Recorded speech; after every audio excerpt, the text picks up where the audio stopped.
Hello everybody, and welcome back to the Helix. Today on the Helix, we'll be covering our first Journey to Nyx Spoilers. So let's get started. The first card I'd like to talk about is the God of Victory, and this guy makes combat impossible for your opponent. If you start attack plan, which is what this card enables, your red guys are going to get through. This is where I think this is going to see the most play. It's in a red aggressive Boros deck that just wants to win as fast as it can. And if all those hard to interact with creatures in combat, this guy will get live very soon. And I think we can see him making his biggest splash as Thassa. But Thassa's looking a little different now too. Thassa, with her once a turn scry ability, is getting an upgrade. Now that same ability is on our Starfish friend, and for only 2 mana and a 0/3, it's not a bad body either.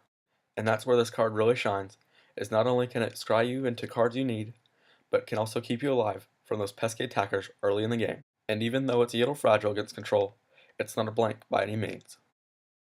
Moving on to my second favorite card spoiled so far, Eidolon of Blossoms gives those enchantment decks what it needs to maybe get through and be something substantial in the format.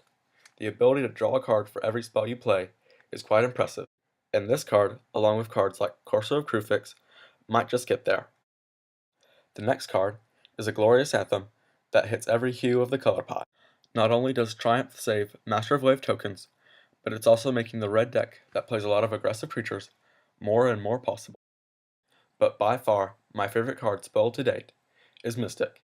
Mystic is featuring a pseudo scry / fate seal ability, which allows you to manipulate yours and your opponent's library to great effect.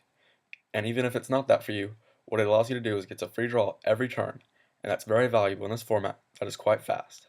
This card allows you to decide the importance of your card compared to your opponent's, and make a decision that would benefit you the most. One way that I particularly like this card is it counters your opponent's scry. This card is also one of the best Howling Mind variants, as it allows you to see the card that your opponent is getting and make a decision if it's going to be a threat to whatever combo you're making. And overall, I think Mystic is one of the best one-drops in Magic, and I am very satisfied with Journey to Nyx so far. Alright everybody, that's our look at Journey to Nyx. I hope you enjoyed it, and as always, Jesus loves you.